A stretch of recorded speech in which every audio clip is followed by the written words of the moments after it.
שלום לכולכם, אתם על נשמע כמוני. אני הילה קורח, ושאיפת חיי היא לפשט דברים מורכבים. זאת הסיבה שאני כאן. אם אתם כאן, סימן שאתם אחת מ4 אפשרויות, או שקיבלתם הבחנה חדשה, ואתם קצת עבודים בים האינפורמציה, ולא רוצים לקבל את המידע שלכם מדוקטור גוגל, זה נהדר, הגעתם למקום נכון. אפשרות שנייה היא שאתם קרובי משפחה של מישהו שקיבל הבחנה, ואתם רוצים לדעת קצת יותר מה עובר עליו. אופציה שלישית היא שפשוט אתם סקרנים לגבי גוף האדם, והאפשרות הרביעית והאהובה עליי מכולם, אתם היפוכונדרים, ואנחנו אוהבים אתכם בדיוק כפי שאתם. בכל מקרה, אנחנו כאן כדי להסביר קצת יותר, והיום אנחנו על נושא שמשפיע על איכות חיים של רבים, אבל לא תמיד מקבל את תשומת הלב הראויה, נזל פוליפוזיס. אם אתם מרגישים שהאף סתום שוב ושוב, בעצם למה שאני אדבר על זה? איתנו כאן דוקטור שגית שושן, MD, PhD, כירורגית, אף אוזן גרון וראש צוואר, מנהלת מרפאה להפרעות חוש הריח במרכז הרפואי על שם אדית וולפסון, וגם חוקרת במעבדה לחקר חוש הריח במכון ויצמן. שלום ותודה רבה שבאת. וואי, תודה על ההזמנה. אז אולי נתחיל מכאילו המובן מאליו, שאינו המובן מאליו, על התפקיד של חוש הריח בחיים שלנו, שאנחנו בדרך כלל, תדעת, רק כדי להריח את כוס הקפה של הבוקר, או את הוורד בדרכנו, אבל יש לו הרבה יותר משמעות. כן, אז קודם כל קפה זה מאוד מאוד חשוב, בתור מישהי שמכורה לקפה, אם ייקחו ממני את הריח של קפה אני אבודה, אבל זה נכון שכאילו הרבה אנשים אומרים לי, טוב, חוש ריח, אז אפשר לחיות בלעדיה, וכשהיינו ילדים, תמיד אמרנו, על איזה חוש אתה מוותר, ותמיד זה היה על חוש הריח, ברור. כן. באת לטבוע את אלבונו של החוש. ממש. כאילו היו את אלה שמתחכמים ואומרים חוש המישוש.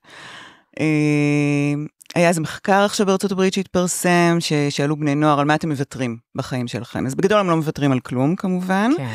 אבל אם הם צריכים לבחור בין להריח לבין חשבון האינסטו שלהם, אז ברור שהם משאירים את האינסטגרם. זאת אומרת, אנשים, אני חושבת שנוטים להגיד, בסדר, זה חוש זניח, אפשר לחיות בלעדיו, עד שהם מאבדים אותו. ברגע שמאבדים אותו, הכל משתנה. זאת אומרת, זה משפיע מבחינת איכות החיים, מבחינת התפקוד, מבחינת המצב רוח. אני יכולה להבין למה אנשים שלא איבדו חושבים שזה זניח, כי תכלס בחיים היומיומיים שלנו, אנחנו בעיקר מתבססים על חוש הראייה. כאילו, אנחנו רואים לאן אנחנו הולכים, אנחנו עובדים, אנחנו קוראים, עולים מדרגות, הכל עם הראייה. חוץ משני אספקטים בחיים, שהם הקריטיים, האספקטים הקריטיים להישרדות שלנו, להמשכיות שלנו, ששם אנחנו דווקא לוקחים החלטה לפי חוש הריח. שזה מה לאכול ואיך לבחור בן זוג. חשוב מאוד. שניהם חשובים מאוד. עכשיו, ואני לא יודעת באיזה סדר. תלוי כל כמה זמן אנחנו מחליפים בני זוג, אני מניחה. נכון. עכשיו, זה קשה להבין את זה, אבל אולי אני אתן לך דוגמה. נגיד, ויש לך פה 2 צלחות, על שתיהם יש מנות, ואת חייבת לאכול אחת מהן. עכשיו, אחת נראית מדהים, שוקולד, קצפת, תותים, שוקולד כזה שנמס ככה מהצדדים, אבל מסריחה נורא, כאילו ריח של נבלה, של ביצים סרוחות, מה שנקרא, כמו שהבת שלי אומרת, אימא ואבא. ובצלחת השנייה, יש משהו שנראה דוחה. מישהו הקיל לתוכה, מין ירוקת כזאת, קצת ג'לי כזה נמתח, אבל מריחה ריח של שוקולד עם חמה שממיסים אותה על המחבת. זה בכלל בישול מולקולרי, את אומרת. בדיוק, ואת חייבת לאכול אחת מהן. כן. מה את לוקחת? ברור, מה, רטטוי, סרט שלם מבוסס רק על הדבר הזה. אני חושבת שגם להרבה אנשים הייתה ההזדמנות המפוקפקת להתנסות בתטרנות הרגעית הזאת בקורונה. נכון מאוד, וזה באמת אחת הסיבות הכי שכיחות לאובדן חוש הריח. הקורונה, בזמן הקורונה היה לנו מבול של מטופלים, יש לנו מרפאה להפרוח בחוש הריח בבית חולים וולפסון, באמת פנו המון. אז זה אחת הסיבות העיקריות, שזה בעצם ירידה שהיא עצבית. אנחנו היום יודעים להגיד שהקורונה פוגעת בתאים שתומכים בעצבים של הריח. זה היה מיליוני אנשים בעולם, אבל החדשות הטובות, אמנם היו מספרים אבסולוטיים גדולים, אבל 80% חזר להם חוש הריח. כמו שזה נעלם, ככה זה חזר. כן, חשוב להגיד שיש משהו בסביבות 5%, שזה עדיין מספרים גדולים, שנשאר להם. נשאר להם פגיעה, שלפעמים היא אפילו פגיעה מאוד מאוד קשה. מה עוד ברשימה שפוגעת בחוש הריח, עם דגש אולי על דלקת סוג 2, כדי שככה נרים להנחתה? יפה. אז קודם כל תודה על השאלה. שאלה מצוינת. אני פה בשבילך. כן. אז אחת הסיבות השניות העיקריות, הסיבה השנייה העיקרית להפרעה בחוש הריח, זה משהו שמפריע, משהו שחוסם, זאת אומרת, הרצפטורים נמצאים בערך פה, בגג של האף, ויש משהו שמונע מהמולקולות של הריח להגיע. מה זה הדבר הזה? אז הסיבה הכי שכיחה זה, מה שאנחנו קוראים לזה, נזל פוליפוזיס, או פוליפים באף. עכשיו, פוליפים זה שם גדול, אני לא רוצה להשתמש במילה גושים, אבל אנחנו בעולם הרפואה מאוד אוהבים להשתמש בדימויים מעולם המזון, אז זה נראה כמו אשכולות של ענבים. זה ממש כאלה מין בלונים שקופים כאלה בתוך האף, לפעמים הם מאוד מאוד קטנים, ואז הם רק חוסמים את האזור של הריח, ואז באמת בן אדם לא מריח, הוא אפילו לא יודע שיש לו את זה, כן. ולפעמים הם ממש ממש גדולים, ואז הם עושים תסמינים אחרים. עכשיו, למה הפוליפים האלה נוצרים? מהמון סיבות. אחת הסיבות זה מה שאנחנו קוראים דלקת מסוג 2, או type 2 inflammation. מה זה אומר? אז אם אני מנסה ככה לפשט את זה, אז נוח יותר ללכת לעולם האלרגיה.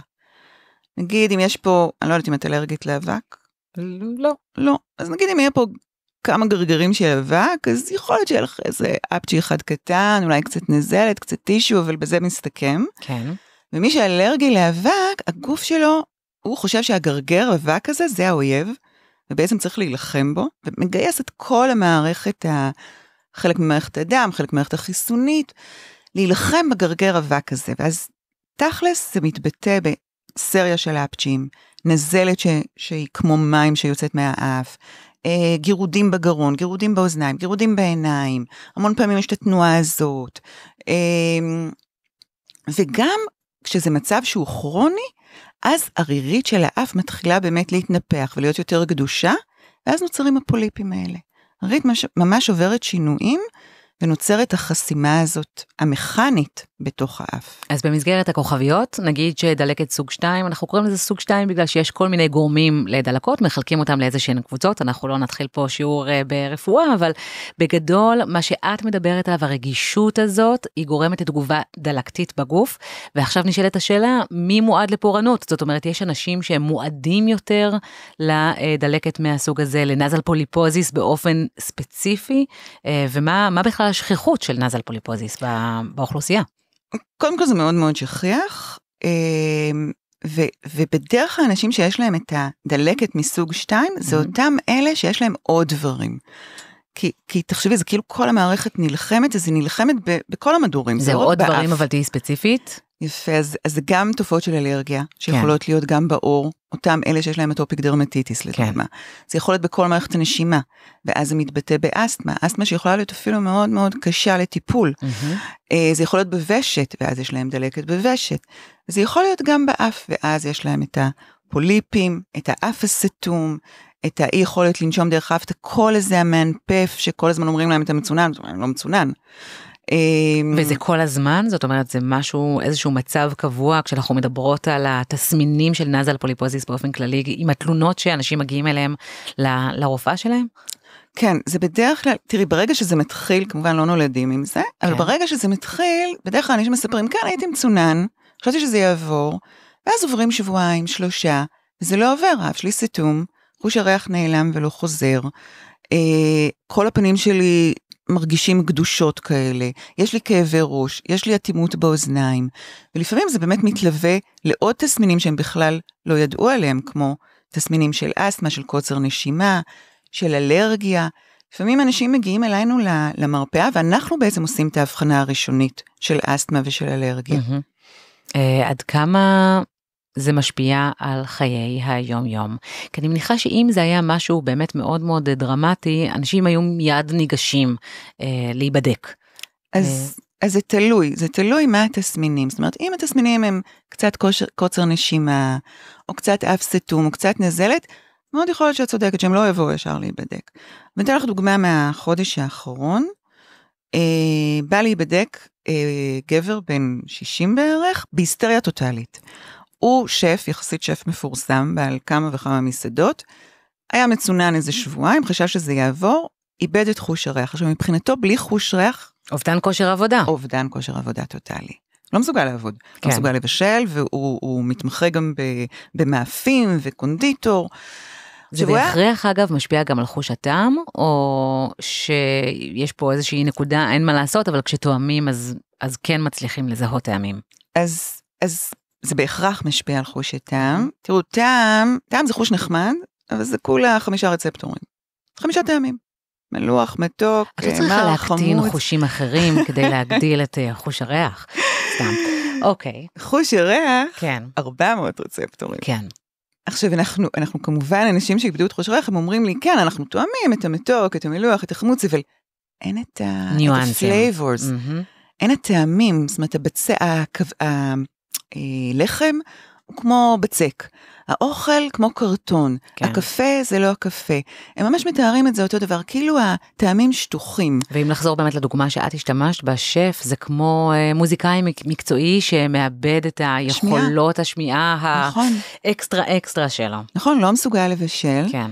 שהוא היה בהיסטריה גם מזה, והוא גם היה קצת בלחץ, כי הוא עשה גוגל, כמובן, והדבר הראשון שהוא ראה בגוגל, זה שמי שמאבד את חוש הריח סביב גיל 60-65, זה סימן מקדים לאלצהיימר ופרקינסון. ואהבי. כן, אז הוא בא בהיסטריה למרפאה, כמובן שבדקנו אותו, ואז שעשיתי לו את הבדיקה האנדוסקופית, שככה אנחנו מאבחנים את זה, שמכניסים מצלמה קטנה, זה לא כואב, זה לא מציק, זה כמו בדיקת קורונה כזאת. כן. ואז שמחתי, כי פתאום אני רואה את הפוליפים האלה באף, את הענבים הקטנים האלה. אז שמחתי משתי סיבות, א', כנראה אין לו אלצהיימר ואין לו פרקינסון, והסיבה השנייה זה שאני יכולה לטפל. 90% מהאנשים שיש להם נזל פוליפוזיס ופגיעה בחוש הריח, אפשר לטפל בהם. אז מיד אנחנו נדבר על אפשרויות הטיפול, אבל רק כדי לסגור את פינת האבחון, האבחון נעשה רק על ידי רופאי אף אוזן גרון? אז בגדול אני חושבת שהאבחון צריך להיות מולטי-דיסציפלינרי. זאת אומרת שכמה רופאים צריכים לבדוק כמה אספקטים, בגלל שאנחנו מדברים על מחלה שהיא סיסטמית, ופוגעת בכמה מערכות בגוף, אז אני בדרך כלל ממליצה גם שאף אוזן גרון יבדקו, שאותה הרופאה תבדוק ותראה באמת האם יש פוליפים באף, לפעמים אני גם שולחת לבדיקות דם, לראות אם יש סימנים של דלקת מסוג 2 בתוך הדם, המון פעמים אני שולחת גם לבדיקה של CT, כדי לראות מה ההיקף של הפוליפים, חוץ מזה מאוד חשוב גם לבדוק את תפקודי הריאה, לראות שאין אסתמה, אם לא ידענו עליה קודם, ואם יש אסתמה, אז לדעת מה החומרה שלה. אם היא בקונטרול, וכמובן ברור של אלרגיה, כי המון פעמים יש את החפיפה הזאת, כן. בין שלושת המערכות. למרות שכל מה שציינת, אלה דברים שיכולים להיות מאובחנים באופן נפרד, ולאו דווקא כוללים נזל פוליפוזיס. אם אנחנו מדברים ספציפית על נזל פוליפוזיס, אין מנוס אלא להכניס את האנדוסקופ. בדיוק, ולראות את זה. זו ההבחנה הסופית של האירוע הזה. אוקיי, אז עכשיו בואי נדבר על אפשרויות הטיפול שקיימות היום. אוקיי, אז קודם כל זה מאוד מאוד משמח להגיד, אנחנו יכולים לטפל במעל 80% מהמטופלים בהצלחה. אז יש טיפול. פעם היה לנו בעיקר את הטיפול הניתוחי. מה זה אומר ניתוחי? זה ניתוח, מה שאנחנו קוראים לו ניתוח סינוסים אנדוסקופי. לקצור את הענבים. בדיוק. בציר. לבצור את הענבים. נכנסים לאף, בדרך כלל זה בהרדמה כללית, אז לא כואב שום דבר. ובגדול מנקים את הכל, את הפוליפים, את הסינוסים. אין חזרה? אז שאלה מצוינת, יש חזרה, היא בסביבות ה-20%, תלוי את מי שעולים, באלה שיש להם טייפ 2, דלקת מסוג 2, שיש להם גם אסתמה וגם אלרגיה, יש יותר חזרה. הייתי אומרת שבערך 30% יש להם חזרה. אבל עדיין זה טיפול נהדר, זה זבנג וגמרנו. כן. נכנסים לניתוח, יוצאים מהניתוח אחרי שבוע, מריחים, אף פתוח, מדברים כמו שצריך, אין נזלת, אין כאבי ראש, זה טיפול נהדר. כן. אבל צריך לזכור, זה יכול לחזור, וגם אנחנו בעצם לא מטפלים בשורש הבעיה. כן. אם אנחנו רוצים לטפל בשורש הבעיה, לדוגמה, באותם מטופלים שיש להם אסתמה שהיא לא בקונטרול, או אלרגיה מאוד קשה, או אטופיק דרמטיטיס מאוד קשה, אז אנחנו בעצם צריכים ללכת ולטפל במה שגורם לתופעות האלה. ופה אנחנו מדברים על טיפולים ביולוגיים. מה זה אומר טיפולים ביולוגיים? זה אומר שיש לנו מגוון של תרופות, ובאמת היום יש מגוון שרק עולה ועולה, שכל תרופה יש לה טארגט, יש לה מטרה. דיברנו על זה שיש בעצם, כשיש את התגובה הזאת של הטייפ 2, יש מין שרשרת של תהליכים, בתוך השרשרת הזאת יש תאי דם לבנים, ויש חומרים שהם מתווכי דלקת, אז כל תרופה בעצם לוקחת על המטרה אחד מהמרכיבים, בעצם משתקת את התהליך הזה. עכשיו זה עובד נפלא, וזה עובד נפלא בכל המישורים. זאת אומרת, זה יכול גם להקטין את הפוליפים, להחזיר את חוש הריח די מהר, אפילו אחרי 5 ימים מהזריקה הראשונה, גם לטפל באסתמה וגם לטפל באלרגיה. וזה טיפול חד פעמי, זה טיפול כרוני, על איזו תדירות אנחנו מדברים? אז זהו, אז פה זה החסרונות של הטיפול. זה for life. כרגע אנחנו יודעים שהטיפול, ברגע שאנחנו מתחילים איתו, זה לכל החיים. פעם בכמה זמן? זה זריקה. כן. יש זריקות שהן פעמיים בחודש, זאת אומרת כל שבועיים, יש זריקה שהיא פעם בחודש. כן. כרגע זה המינונים שקיימים. וזה אומר שפעם, פעמיים בחודש, אותו מטופל או מטופלת מזריקים לעצמם זריקה, אבל בעצם מטפלים במכלול הדברים. תופעות לוואי כמעט ואין. אני שמחה מאוד להגיד שנדיר שפגשתי תופעות לוואי, התופעה הכי שכיחה זה שאנשים אומרים, טוב, כואב לי במקום ההזרקה, אבל זה עובר אחרי יום. יכול להיות קצת דלקת בעיניים, כאבי שרירים ביום הראשון, אבל באמת סופר סופר נדיר. רוב המטופלים שלנו שקיבלו את הטיפול הביולוגי, מאוד מאוד מרוצים, עד כדי כך שלא מוכנים להפסיק. לפעמים אני אומרת להם, בוא ננסה להפסיק, בוא נראה מה קורה. יכול להיות שאם נוריד מינון לפעם בחודש, או שנפסיק את הטיפול ונחזור שוב אם יחזרו התסמינים, לא מוכנים. מבחינתם זה היה שיפור אדיר באיכות החיים, ולכן הם רוצים להמשיך איתו. אז מתי היית ממליצה על פתרון ניתוחי, ומתי על טיפול ביולוגי? אז תראי, בדרך כלל, היות ואני אוהבת לנתח, אז בדרך כלל אני ממליצה על טיפול ניתוחי, בטח ובטח מטופל שלא עבר ניתוחים בעבר. כן. בדרך כלל בצעירים אנחנו יותר נוטים לנתח. אני חושבת שאני שומרת את הטיפולים הביולוגיים לכאלה שאו שאי אפשר לנתח אותם, שהם סיכון הרדמתי. כן. או שיש להם מחלות אחרות שהן לא בקונטרול, לדוגמה אסתמה, אני אנתח, אבל האסתמה עדיין לא בקונטרול. כי זה היתרון הבולט של הטיפול בעצם, בדיוק, הטיפול בשאר המחלות והתופעות שמהם מטופלים עלולים לסבול. בדיוק, או כזה שכאלה שעברו ניתוח ועוד ניתוח ועוד ניתוח, והיה להם ישנות, אז אנחנו צריכים להגיד, אוקיי, מיצינו את האופציה הכירורגית, בוא נעבור לעידן החדש. שמי, יותר מכל פרק שהקלטתי עד עכשיו, אני חייבת להגיד לך, אני ממש מקווה שמישהו ישמע את זה, ופתאום ייפול לו מן הסימון של אולי בגלל זה אני לא מריח, אולי בגלל זה אני מצונן כל הזמן, ויגש לטפל בזה ולא יזניח את זה. דוקטור שגית שושן, תודה רבה. תודה לך. מעניין מאוד.